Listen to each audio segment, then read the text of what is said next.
Welcome to Paranormal Latte Podcast. I am your host, Dr. Kelly Renee Schutz. Sit back and relax with us. Grab yourself a really good drink. Spend an hour and let's delve into a world of chatter about the mysteries of the unexplained. Whether you are a skeptic or a believer makes no difference. It's not always in your imagination. Enjoy your day. Now that was good. We are broadcasting on the United Public Radio and UFO Paranormal Radio Networks 105.3 FM from the Gulf Coast and 107.7 FM in New Orleans. The views and opinions expressed by the host and guests do not necessarily reflect those of the audience, United Public Radio and UFO Paranormal Radio Networks, its hosts, affiliates, and/or Paranormal Latte Podcast, Paranormal Universal Press LLC, and Diamond Point Entertainment LLC. This show is pre-recorded.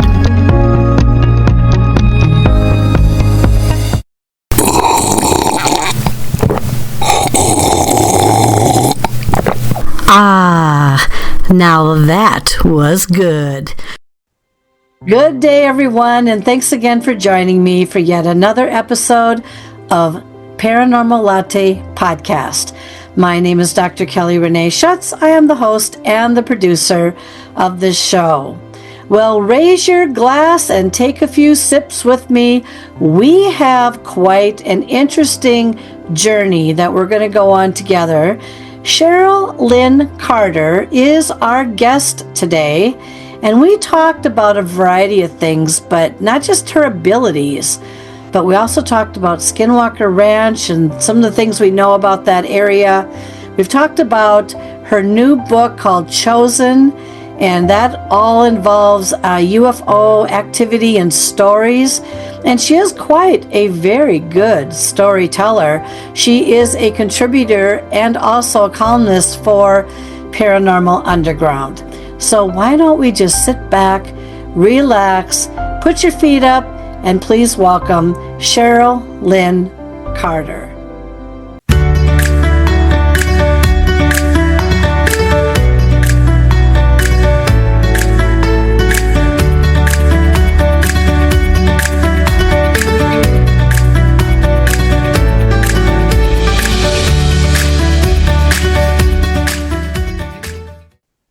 Well, here I am again, and I do have to give you a little bit of information. So have you ever had one of those days when you have a perfect interview that is completely done and everything looks like it's working out just fine on your end? Well, the only time I seem to have mishaps is when someone that has a lot of contact with UFOs, extraterrestrial beings, is very interested in them, might have even a couple rocks that might appear to be otherworldly, decides that they don't want them to be seen on camera. And I have interviewed Cheryl Lynn Carter in the past, and we had no problem, but since that time, she has also come out with a new book, and she has also explored a little bit more than usual, and I'm going to be putting her picture in her place. So again, please welcome the picture of, but my special guest, and she's heard just well, Cheryl Lynn Carter. Well, welcome to the show, Cheryl. Hi, welcome to be back. Wow, glad to have you back. My goodness, I think it's been a couple of years. I've interviewed Cheryl in the past, and I'm just really happy that she's with us again today. So, but most people probably don't remember, especially my followers, that they follow this very religiously, but so many people go by and they just don't always remember. So we're going to start out with you kind of telling people just a little bit about yourself, and then we're going to get into our foundation question, which is going back in time. So let's start with just you telling a little bit about yourself. I'm a psychic medium, a remote viewer, and I'm an explorer of all high strangeness. I was born in Illinois, and now I live in Michigan. Mm-hmm. I'm also a freelance journalist for Paranormal Underground magazine. I have my own column every month, The Carter Files, Mm-hmm. Mysteries of the Unknown. Mm-hmm. Yeah, and I love that too. I was on the cover of that, and I'm very grateful for them putting me on there. I was kind of shocked to be get that honor, and that I was got a cover once too, yeah. yeah, I was going to say, I mean, very interesting though. And really, Cheryl, you do a really good job with your columns and your stories. And so sometime I'll have to have you back again and we'll talk about some of these stories that she has, but it's Paranormal Underground. So if you don't get a chance, look it up. I think you'll be really surprised by that. And a remote. I was thinking about getting all those stories together, making a book. I don't know. Oh no, I think you should. If you haven't already, I think you know I was thinking about doing that. Cheryl's an excellent writer, and you know what? Maybe that Cheryl is now your next book. Pull those stories together, clean it up a little bit, and boom, off it goes. All the work is already done, essentially. So, and how fascinating too. Plus, you're a remote viewer. Now, people have different skills in being a remote viewer. I have talked with individuals who can actually remote view people's bodies, you know, to see what's going on in there. I've had people that say I do pretty good when it comes to buildings or things like that. What would you say would be your skill regarding remote viewing? And there's different ways to remote view. Like I was just born this way. That's how I do it. But there's the scientific way where they can just give you some numbers and say, okay, this is the location, and then you could zoom in on that. And I've never been really successful with that. I get a few hits, but I could just go somewhere. I used to be part of a group that we would look for missing people. Mm-hmm. That's Interesting. what we did. Mm-hmm. Successful? Very successful, yes. And I could zoom into the location and we could see, we did a lot of missing children, Mm-hmm. found a lot of missing children. Mm-hmm. Because you only have 48 hours when a child is missing to bring them back alive. So you have 48 hours. Mm-hmm. Yeah, and I could zoom into the last place where they were, and I could see things that are around them. Oh, there's a McDonald's down on the corner. There's a blue house. All those things are important to the police, even though they're just little bits and pieces. Mm-hmm. And you just mentioned one very important factor here. The police and how everybody is trained to think, and they don't all think the same way in every location on this planet. Right. So if they don't know who you are and they don't trust in the skill that you have, for an example, as just a regular psychic that goes in and says, you know what, I think I know where so-and-so is, or I think I know where the body can be found. You got to be careful, because in some places they will mark you as the suspect because Right, if you know too much that you shouldn't know. Exactly. Yeah, but there are people I know too, and I've known them since I was 24, and I'm 64 now, so this is 40 years later, who also did, by the way, missing children. And she was well known, though. And so if she had any kind of inkling or whatever, they would consult with her or try to see if she had anything that they could work with. So, you know, there are people that will be noted as credible, but others that'll be noted as suspicious. So you just have to be careful. Yeah, see, the leader of our group, we would give him information, and then he would go to the police because, yeah, who am I? Yeah, yeah. I remember one time I was going to visit my sister in Illinois, and there was a woman in the nearby town missing. She goes, where do you think she is? So I remote viewed, and I said, well, she's dead. Well, they're looking for her. I said, no, she's dead. I said, I saw a man kill her.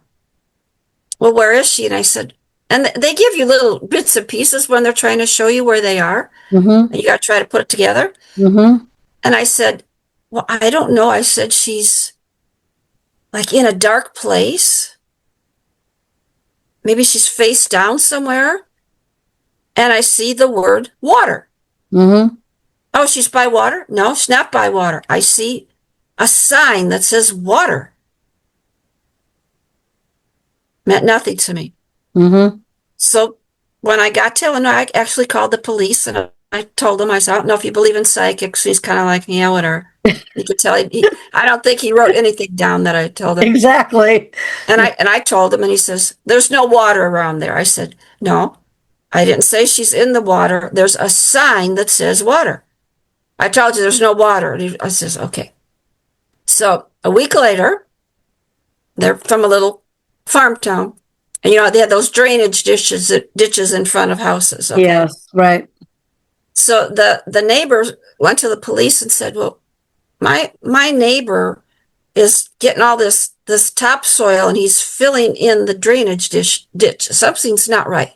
Mm-hmm. So they went there, and it was her brother-in-law's house. And there she was in the drainage ditch in front of his own house. Oh, my. And so she was down, face down. She couldn't see me. Mm-hmm. And it was right next to the city's water tower. Interesting. Isn't that interesting? Did when you reported this and you gave that information, did they ever have a response back to you? Like, no. He just kept telling me. Now everybody says they're by water. I said I didn't say she's by water, and there was no water by her except the water tower. Mm-hmm. Mm-hmm. But if you would have listened to me, you might have said, "There's a water tower." Exactly. And there's no thank you. Do you ever feel like it's a thankless job when it comes to that? Oh, yeah. Some people thank you, other people no. Yeah, they just take it. You got lucky or something. Exactly, got lucky. But most people don't realize that psychics and those that can do this sort of thing are utilized more than what you don't realize. And so they'll never give credit and say, oh, yeah, a psychic told me, and thanks to psychic so-and-so, because what that does is it lessens the credibility of the work that they do in their attempt to try to find somebody, and that's just how it is. I'm sorry, but that's what it is. Everyone wants to, why don't you just give credit where credit's due? We had to have a little help here. We got our help, and that's that, But yeah, it's tough. And then, of course, the other thing is what's admissible in a court of law. So maybe some procedures or some rules that they have to go by, and maybe perhaps that's a reason why, too, that they can't just outwardly disclose this, because it might be thrown out, or you might be marked as something else that's to this case. So in that case, then I give my hat off to the police department or the sheriff's department or whatever for not saying much more, because if they're going to have their case thrown out or they have to do something with it, it could messy it up a little bit more. So I do see both sides of the coin. Yeah. Real interesting. But I know there's people that claim they're psychic, and they always say the person's by water, and that's how I started out when I started talking to them. I said, I know you always hear people say they're by water, but she's by water. It's kind of interesting. Now go back as far as you can remember, because obviously your gifts or skills or abilities started somewhere, or you had an encounter, or you came to learn of something. Let's go back and where did this all begin for you? First weird experience I had, I was 4 years old. Mm-hmm. And I was with Grandma over at my aunt's farm. And we were staying upstairs, and the room next to us had a bunch of trunks and old boxes and stuff. And so in the morning, everybody is downstairs, and I got up, and I'm going to go explore. So I went tiptoeing into the room, and the floorboards are creaking, and I go, they're going to hear me. Mm-hmm. So I took my shoes off, and I'm tiptoeing. That's going to help. And I start opening boxes, and I go, there's hats, there's clothes, nothing exciting here. Mm-hmm. And then there was this big trunk with ornate hinges on it. Mm-hmm. And I said, well, that's interesting. And I walked over, and there was a little boy standing behind the trunk, and he was about as old as me. And I went over and I looked, and I could see through him. And why does my aunt... All I'm thinking is, why did my aunt have a little boy up here? It didn't dawn on me I could see through him, and that was weird. And I went closer, and he reached out his hand, and his hand was really cold, and I ran down the stairs, And I never told anybody. I didn't tell my aunt probably till 10 years ago that she had a little boy up in her attic. Mm-hmm. Did she respond to that when you did eventually tell her? Did she say, "Yeah, I kept hearing noises," or "I know," or did she? Well, she goes, I believe you. I mean, she actually believes in all this stuff, you know. So then we start talking about all these things. Mm-hmm. But then after that, you know, I'd be walking down the street with Grandma, and we'd be going up to the street to the factory. We're going to go feed the goats up there, Mm-hmm. and I would start knowing things. I remember the funny one is, I go, oh, there's Mr. Carr. Grandma said, there's Mr. Carr waving. I said, oh, and I'm thinking, he goes across the street to see that lady over there, and they're kissing. I'm this little kid, and I'm having these crazy visions like this. Mm-hmm. Yeah. So when you were seeing this, did you say you saw translucently, not solid formly? Oh, no, he was, yeah. Was he translucent or was he solid form? Yeah, no, absolutely. But I didn't even question that was weird when I was a little kid. Now, when you're a little kid, you know, the way our brains develop and work, it's kind of interesting because some of us when we're young get thrown a lot of experiences or stimuli or things that are happening, and it almost feels like you're being rushed to get something developed. On other times, people are kind of aloof because they never had an experience or anything like that. And I know that when I was young at that age, there was no such thing as paranormal. We never talked about ghosts. It was only the angel or the devil, and Right, went right. to church and the whole 10 yards. And so when I had experiences in my grandparents' house and things just did not feel right in that house, anytime I would bring up that it's kind of spooky in here, I would always get the lecture of there's nothing, you know, in that house, and there's no this or that or whatever. But yet I could never seem to explain why. I just felt like I couldn't go there. Now, this was your grandmother's house, right, where you saw the little boy? Is that where you saw So that was my aunt's house. your aunt's house? Okay. How often did you go over there, and was that the only occurrence? We would go up there every summer to visit. We'd take the bus up there. Mm-hmm. No, another time I was out in the yard riding the swing, and I'm hearing somebody calling my name, and there's nobody around. Mm. Mm. And did it sound like a child voice, a voice? No, it was a woman's voice. Really? Kind of like a doppelganger in a way, just somebody else I projecting. thought it was Grandma. And I ran in the house. I says, what did you want? She says, I didn't call you. I said, I heard you. Oh. No. So I went back out, got on the swing, heard my name again. Mm-hmm. Ran in the house. No, I heard it this time. And she goes, no, I didn't call you. My aunt says, oh, you know, the wind makes noises around here. So she's probably heard stuff. Yep. That one came at me when I was investigating my great grandparents and then grandparents' house.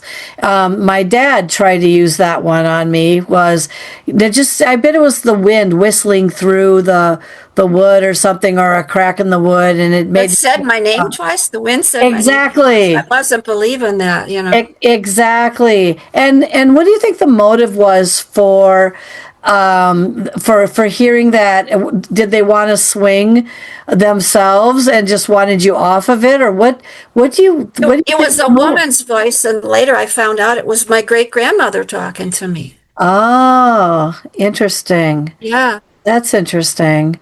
Yeah. So in your family, did your abilities, did you ever find out if these abilities carried back to your generation? It's supposed to be hereditary. It's supposed to come down the line.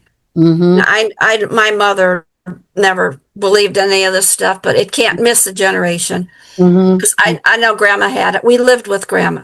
Mm-hmm. And the reason I thought everybody could do this was because she knew stuff was going to happen before it happened. And Mm-hmm. she'd pick up the phone before it rang, and her friend would be right there. You know, just stuff like that. Mm-hmm. And so I just thought everybody could do this. Mm-hmm. So I didn't question. Yeah, and then it came from her mother had it. Mm-hmm. And and great grandma's father was a medicine man, and it goes back.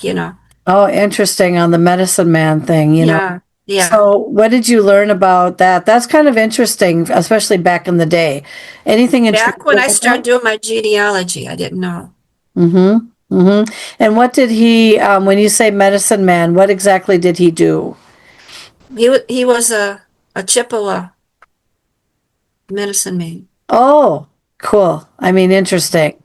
I Yeah, always say cool when I mean interesting, but yeah, yeah, I think that is interesting.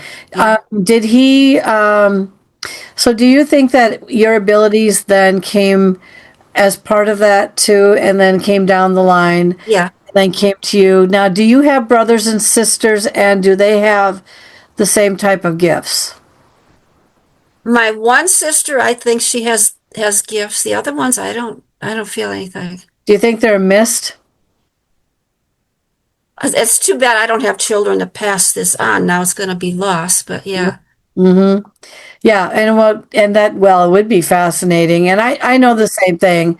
I mean, I come from a large family, and so some of them are very skeptical, and some of them have had what I would say term is experiences, and they believe, but they don't want to dabble in this too much because of religion type Yeah. aspects, but they know that there's something going on out there. And so, how were you received? Did you ever say anything in school? Did anyone ever criticize you? Did you learn to just be quiet? How were you received? See, that's when I found out in grade school that nobody else talked about this stuff. Mm-hmm.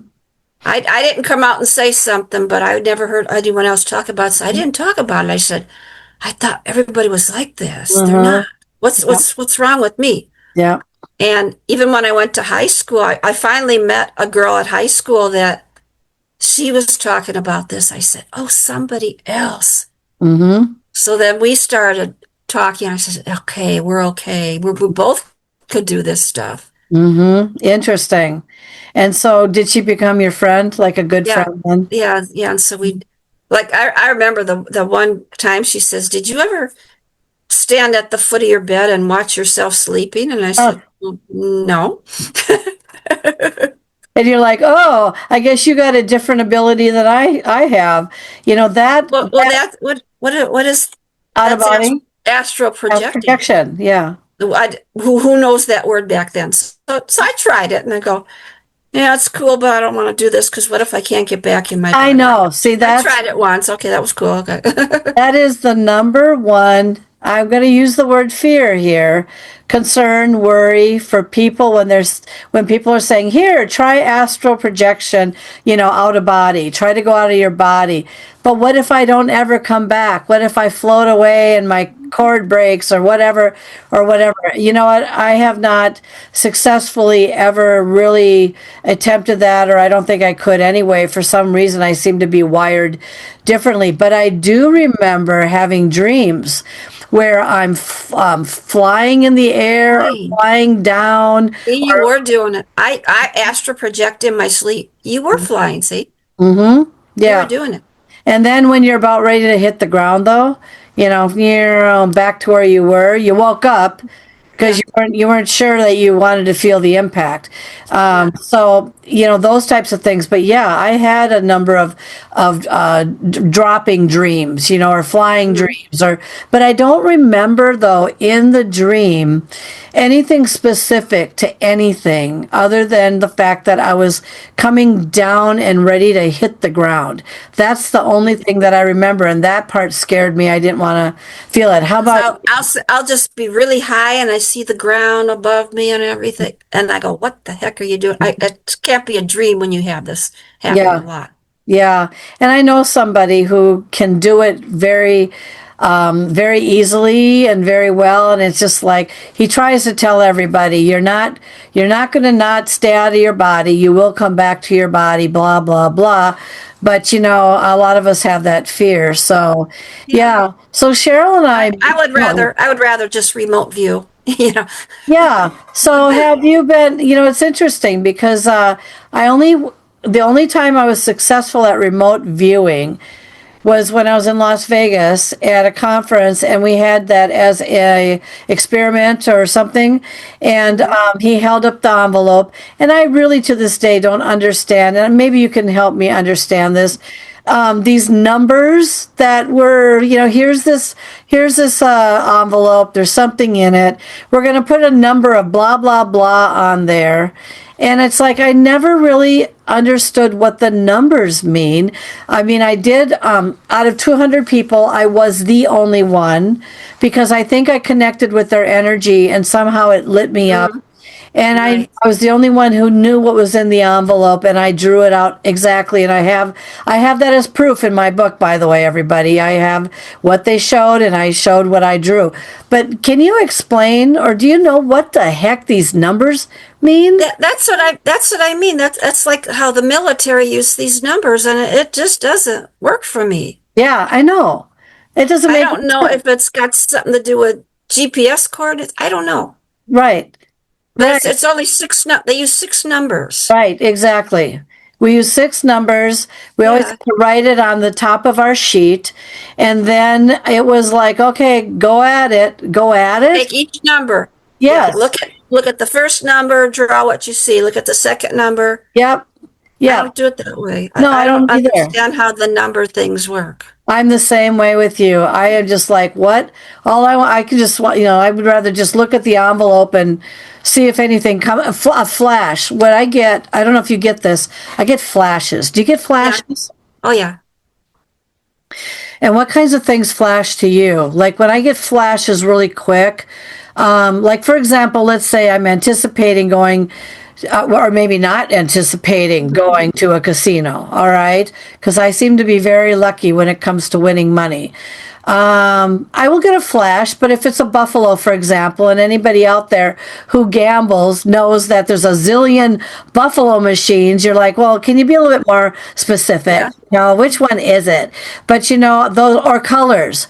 I get colors. I predicted for the fourth time in a row now, I've predicted the winner of the Kentucky Derby based on a color flash that came into my head. And yeah, that's how I get it. What do you get? Yeah, stuff like that, or some. I says like when spirits are talking to me, sometimes you see flashes. Sometimes they'll show you like a little video. Yeah. Everybody's different. Some people give you words. I hate the words. That does nothing. I like the flashes though, where you can see different stuff. Oh yeah. There was a time when I was years ago when you talked about the video. I had scenes swirling around in my head so fast I couldn't understand why it's just like and I thought, what is going on here? Why am I seeing all these things go around and what's the point or what's the purpose?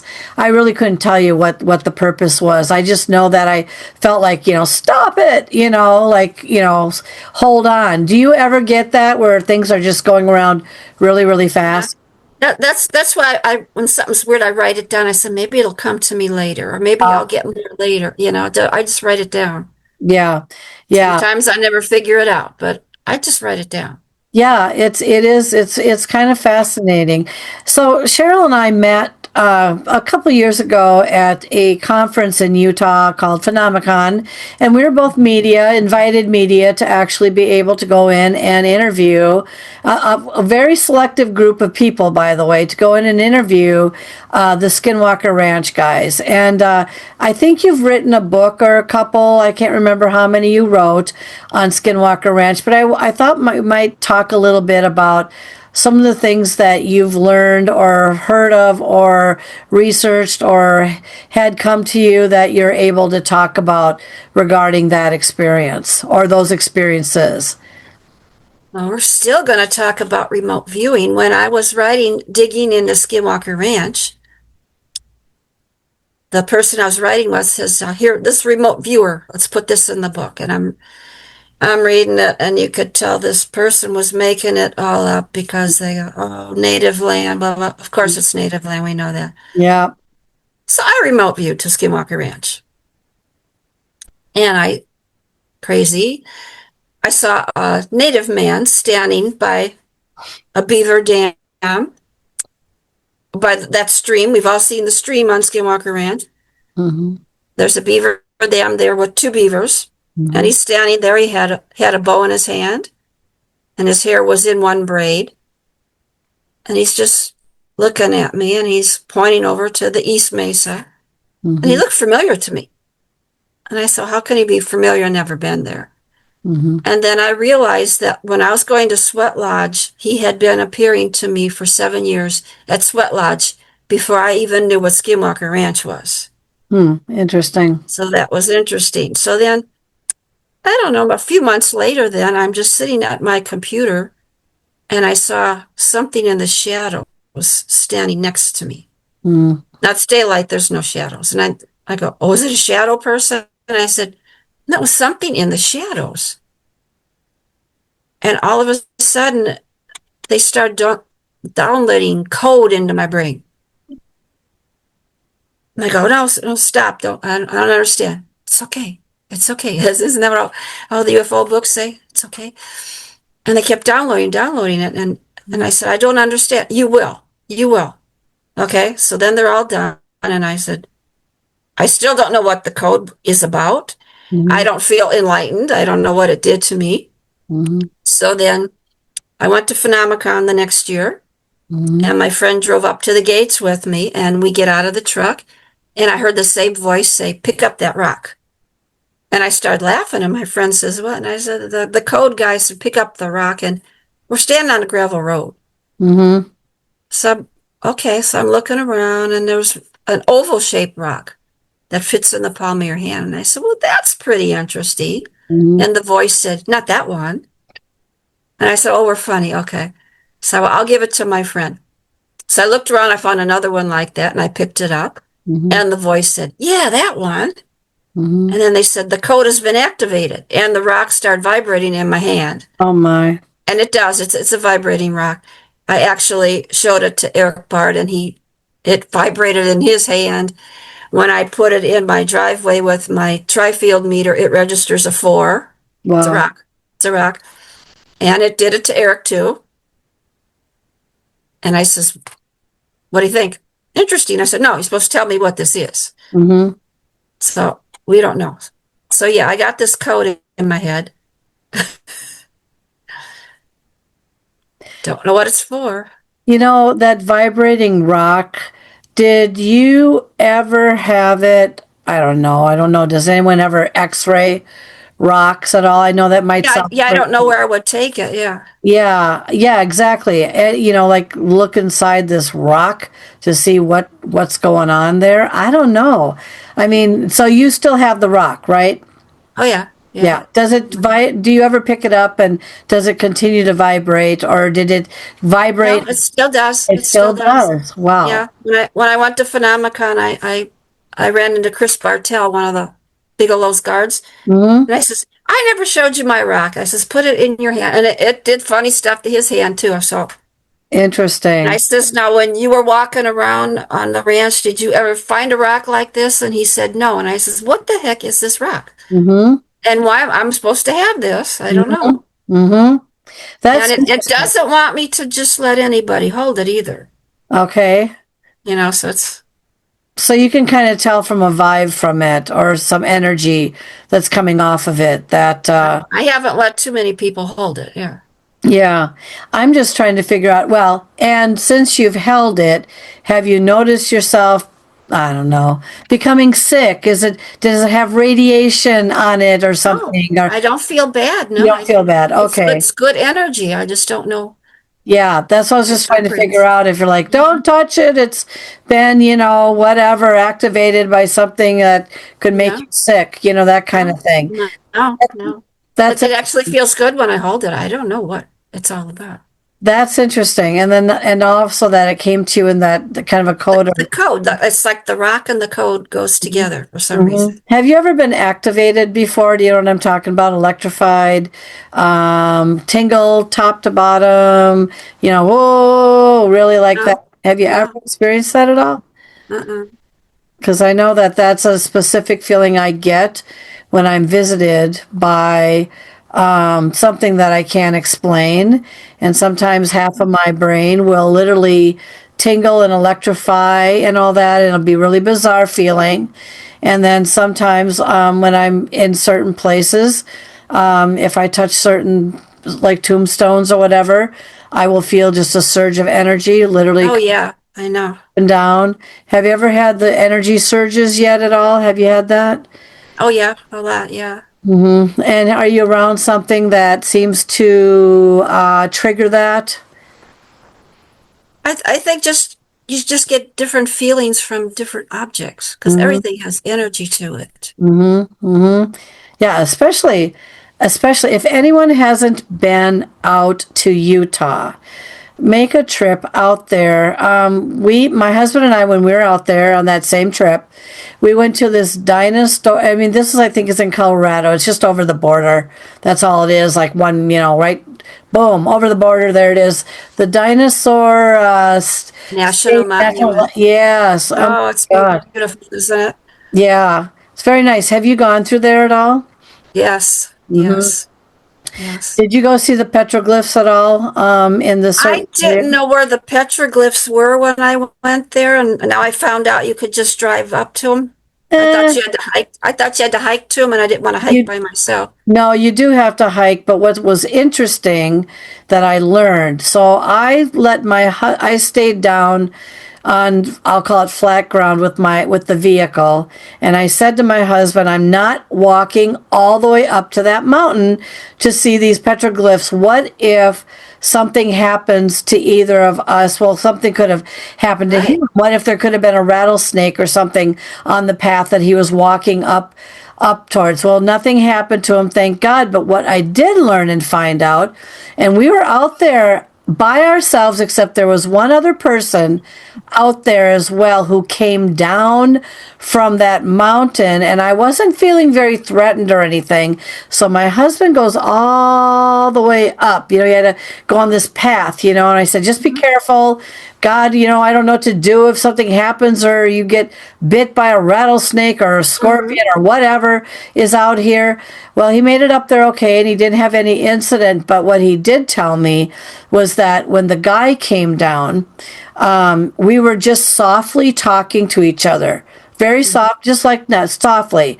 He said, I could hear every single word from way up there that you said to this guy as if you were standing right next to me talking. It was very kind of weird and kind of surreal because, thank God I wasn't having an affair with this guy, and yeah, glad to see we came down from the mountain. But the acoustics is what I'm getting at. But yes, there were petroglyphs up there. He did see them. Where you're probably thinking also, there was a trip that they McConkey Ranch. Yeah, yes. yeah. I went there. Yeah. Oh, you but went I was with there? the group. I was with the group though. I just didn't want to hike by myself. No. When I don't know where I'm going, Well, and you know what? No one ever really brings safeguards with them anyway. How many people carry bandages, or what happens if you get bit by something or stung and you're out in the middle of like nowhere? This is where we were in that park and stuff. And I did shake a little bit, and I didn't say much to the guy. He went by himself. That was his mission. He went up there, he got what he needed, he turned around, came down, got in his truck, and we talked a little bit, and he drove away. So it was very kind of interesting, but a beautiful park.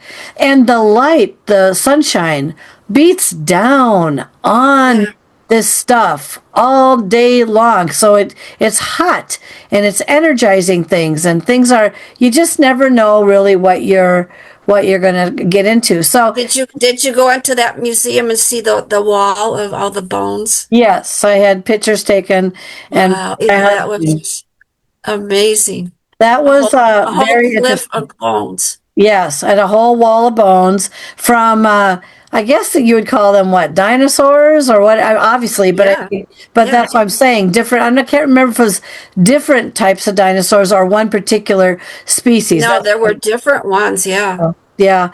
Yep. It's just like what happened that they're all died in that spot. Oh, yeah. No, that's right. Exactly. Where things are being found, right? That is worth your time. And not only that, Oh, it was so nice and air conditioned in there. When we were there, it's like, oh, then you got on the little tour. There's a little tour bus that you could, or a shuttle you can get on, and they'll take you around a certain, path of the park, and you can just see kind of the different looks of the park from different angles, and that was really interesting. But I had a splitting headache because it was so hot when we went. But I did you have any experiences while you were in Vernal at all? Did you have any experiences? I did get that like out of body feeling. Again, yeah.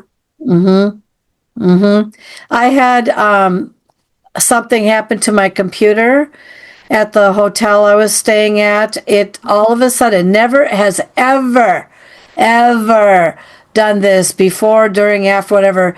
It just all of a sudden came on and said, this computer, if you don't hit this button in 1 minute or whatever, within or whatever, is going to shut down, and I'm going to wipe out everything that's on your computer. And I just absolutely went, what on earth? I've never seen that before. And, no, it wasn't, what's the word, attacked or whatever by some kind of a hacker. It really, and then we went to a Walgreens there, and the woman was talking about how late at night, when nobody was coming into the store, the doors would just naturally open and close as if somebody was walking into the store. And she also said there were some that also something to do with the windows. I don't know if it was tapping on the windows or something, but she was telling her stories of some of the weird stuff that had happened in that town. Did you hear of anything else weird? I was at a store one night, and we're just sitting in there talking, and the doors were open. Yeah. And you heard like a little girl laughing and stuff, and I looked outside and there was nobody there. Yeah. And they're just sitting there like, it happens all the time. Yeah, they're so used to it. I went to this, I went to a stargazing thing. And of course, this was just after or during COVID when you and I were there. And it's like, I'm not going to put my face up to this thing after people are breathing on it. Yeah. Gaze at these quote unquote stars. And there was no place to sit up. But we were in this parking lot, and we were actually by a lake. And then they started talking about this lake. This lake apparently is very, very haunted there. And they referred to what was in the lake as the haunting thing as I want to call it like a snake, a sea monster, yeah. No, water baby or something. Oh, yeah. And it cries like a baby. So what happens is people think that there's a baby crying, so then they want to go and try and find the baby to help it or to rescue it or whatever and it's actually quite nasty once you so I was wondering when we went out on this thing, I thought it was a little interesting because there was nobody out. Either this town sleeps at 8 or 9 o'clock at night because it's not that exciting, or it was really foggy a couple nights there, but it was just eerie. And there was I don't know. It was so eerie. Did you get an eerie feeling while you're there? Did you go out at night? You do. It's totally different feeling at night. It is. It totally is. It is. It's very, very odd. You feel like you're not alone, even if you are alone. Yeah. Exactly. And I couldn't wait to get out of there. There's just something about it's like, drive us out of there, But I had about 4 different experiences while I was there. And then something attached itself to me when we left. And and it was interesting though, because I had 2 situations occur. We went up, you're up high in Utah the way it is. So we went up into Wyoming, somewhere up here, and there was a tourist trap. And the first thing that occurred to me, which I think happened at the tourist trap, was there was a jail, or a jail from back in the day. And I went in there and I was by myself, and it was very clean. It was very interesting. And I told whatever it was in there to just go stand by the wall. And sure enough, through my camera, I actually saw 2 orbs literally kind of flutz about and then just go and right next to each other stand next to the wall. So then, of course, I made the mistake And I said, you could leave anytime. You don't have to stay here. So guess what? One decides to attach itself to me. We went no. back to the cabin, which was a cabin, kind of little resort cabin thing, And the town is very, very, very small. I mean, very really sleepy. But I got this urge, and I'm not a drinker. And I got this urge, and I said to my husband, I need to make a call to the manager because I'm having a real thirst for whiskey right now, and I need a bar. I did. This was absolutely, he could, as God is my witness. He goes, "What's wrong with you?" Because I don't drink. He's like, "What's wrong with you?" I said, of all things, whiskey. Yeah. "Whiskey. I need whiskey. I don't know what it is." So I did. I actually called the manager. "Hi, I know this town is pretty small, but do you have a liquor store or do you have a kind of a bar nearby?" But, "Oh yeah, it was down the street, but it doesn't open till whenever." And I just got off the phone. He's like, "What is wrong with you?"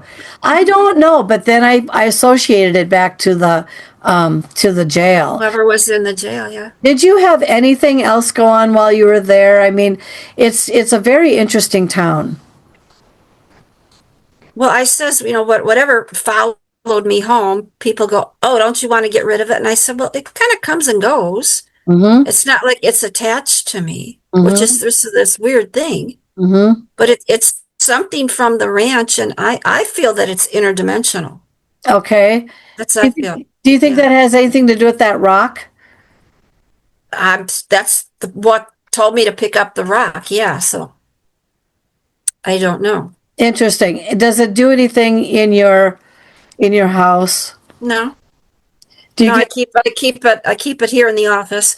When I first got it, I had it on the nightstand by me, and I was having crazy dreams. And my friend goes, "Don't put that by your nightstand." Yeah, so then I keep it in the office here. No, nothing.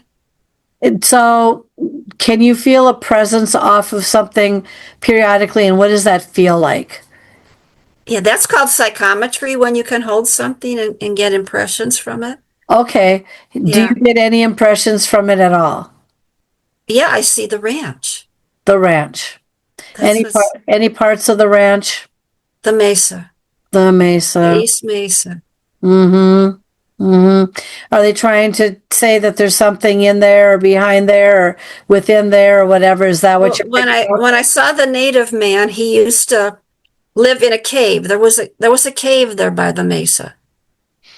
I think it's closed up now or something, but there was a cave. There was a whole underground cave system. Mm-hmm. Him and his people lived under there. Mm-hmm. I saw him putting things into the cave. Mm-hmm.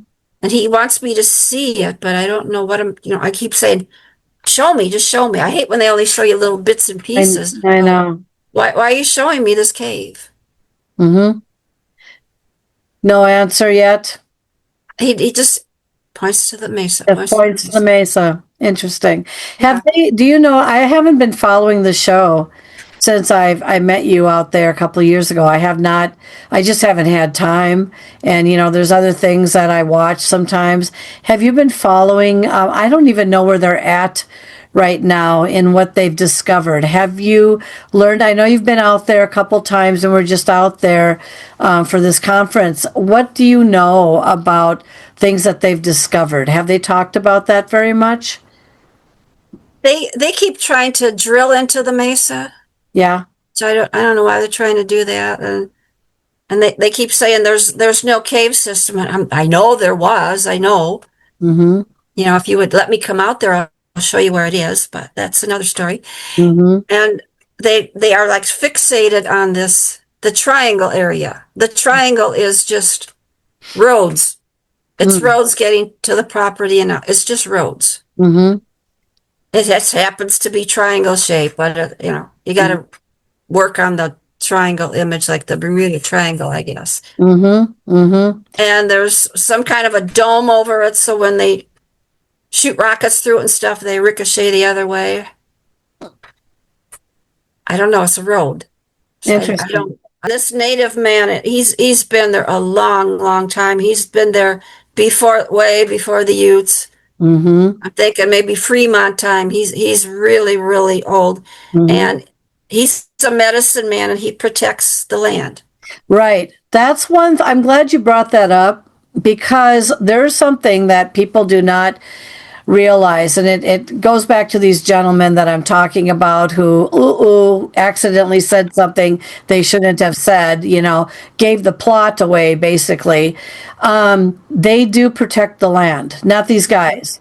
They do. And if you get too close, I'm not going to mention what they go and try to discover and all that sort of thing, but if you get too close to certain areas of this land, all schmutz breaks loose, and you can get yourself killed, they said. They will protect this land. So that's for those that want to run out and do a lot of exploring and stuff like that. Understand that it's not as simplistic as you think it is. There's actually quite some danger to this, especially in parts where we're talking about. And so, and I know that people have packed up and said, I'm heading out there. I want to see what's out there. I'm going to take a chance. Well, you know what? Yeah, it's not a game. It's not. One of them never came back. That I know. It's not a game. It's No. not. Yeah. So it's very fascinating. But also this energy seems to project itself in, I can't remember how I discovered this. It's like 100-mile radius. I mean, so it's not just there. It Right. goes through Right. a long way, this whole area up there in Utah and stuff. And so it's whatever it is that's causing or creating this energy, it's very it's interesting, but it's also kind of bizarre too, Because if you're driving down Highway 40 going to Vernal, Yeah. like I only drove through there at night one time. Oh God. The oil tanker's coming so fast, it's scary on the 2-lane highway. But Yeah. but And I heard talk about that there's 2 deputies from 2 different counties, and they kind of patrol, and then they pass each other. And one night, one of the deputies was driving, and all of a sudden, this silver craft was hovering on the road in front of him. And then it took off, and then he starts getting a hold of the other deputy. He says, "You're not going to believe what I just saw." And he said, "Yes, I would. It's in front of me now." oh my God. And I didn't know that section was called UFO Highway.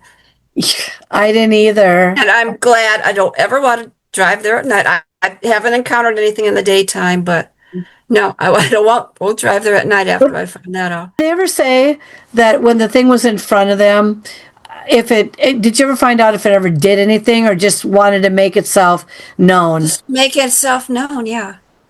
Interesting. Yeah, speaking of, you have a book that you have written, and it's been out. Hold up your book. It's called Contact, I think, right? No. Nope. Well, Where am I know, mine does the same thing. There There you you go. go. Chosen. Chosen. Not Contact, Chosen.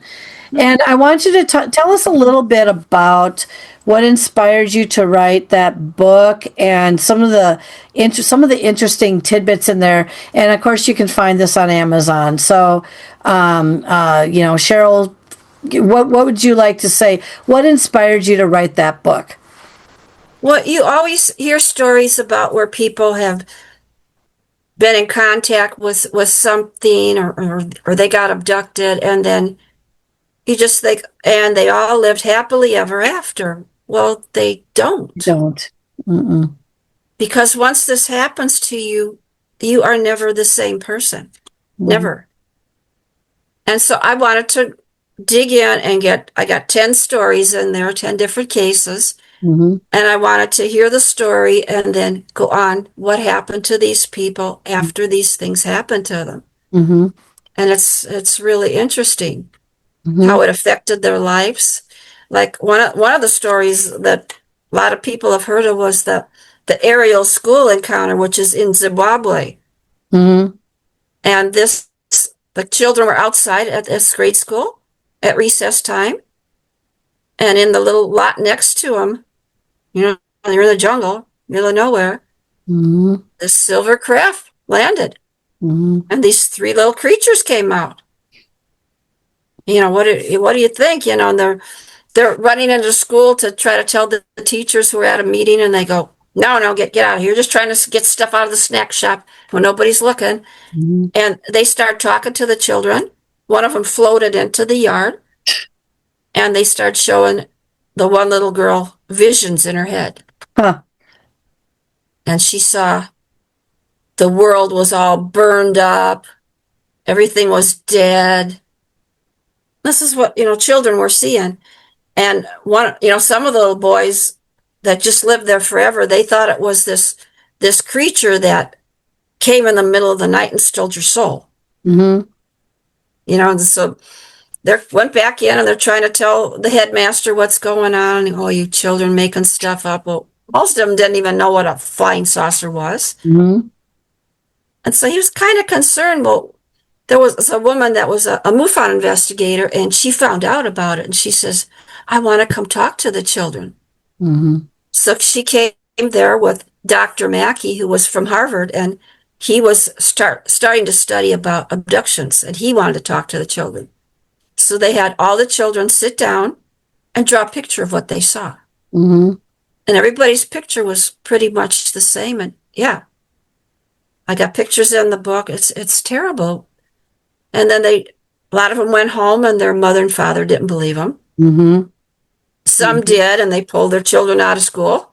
And they moved back to Canada. I mean, they were just different things like that. Mm-hmm. And the one interesting story was there was a little girl named Emily Trim, and she started going out with Dr. Mack on speaking tours. Okay. And she did paintings of what she saw. That was how she coped with it, because, nobody believed her, and she didn't know what the heck was going on. Mm-hmm.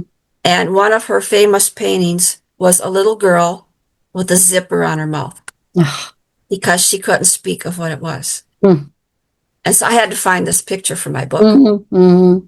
And when she went on tour, she says, yes, she says, and now this little girl doesn't have a zipper on her mouth anymore. Mm-hmm. Mm-hmm. So as we wrap up here, Cheryl, and we'll have to have you back again, get that book written with all your stories. Tell everybody what's going to happen pretty soon. By the time this airs, the conference will be over, but you may be going to it again next year. Tell us a little bit about what's happening now and how they can get a hold of you. And next week, the 25th and 26th, I'll be going to UFO Contact in Houghton Lake, Michigan. And I'm going to be speaking about all the stories that are in my book. Mm-hmm. And there'll be lots of other people talking about UFOs. It's actually a place where they do see UFOs in this little area. Mm-hmm. Mm-hmm. I haven't seen one there yet, but I'll keep looking. Yeah, and they're going to have some Bigfoot people there. Mm-hmm. Mm-hmm. So it's really a fun event. And then they can reach you if they need to on Facebook. Is that right? Yes. Mm-hmm. It's just Cheryl Lynn Carter. Yeah. Yep. And then get my books on Amazon. I have a website too. And what is that? CherylLynnCarter.com. On behalf of the show and everything, thank you so very much, Cheryl, for being on the show today. Thank you for watching and listening to Paranormal Latte Podcast. We have been broadcasting on the United Public Radio and UFO Paranormal Radio Networks, 105.3 FM from the Gulf Coast and 107.7 FM in New Orleans, as well as several listening platforms. The content, music, and creative sound effects as heard on Paranormal Latte Podcast are copyrighted and licensed commercially to Dr. Kelly Renee Schutz. Please do not reproduce in any manner without the express permission of Dr. Kelly Renee Schutz, Diamond Point Entertainment, LLC, Paranormal Universal Press, LLC, Paranormal Latte Podcast, and or any affiliated networks such as the United Public Radio and UFO Paranormal Networks. The opinions and information expressed by the guests, hosts, and sources as heard and seen on the Paranormal Latte Podcast, are not necessarily those of Diamond Point Entertainment, LLC, Paranormal Universal Press, LLC, Paranormal Latte Podcast, and the United Public Radio and UFO Paranormal Networks, as well as their producers. Although the content of the shows may be interesting, the information and opinions within are deemed for entertainment purposes only. Subscribe to continue your enjoyment and interest, and thank you for making Paranormal Latte Podcast part of your day. Now that was good.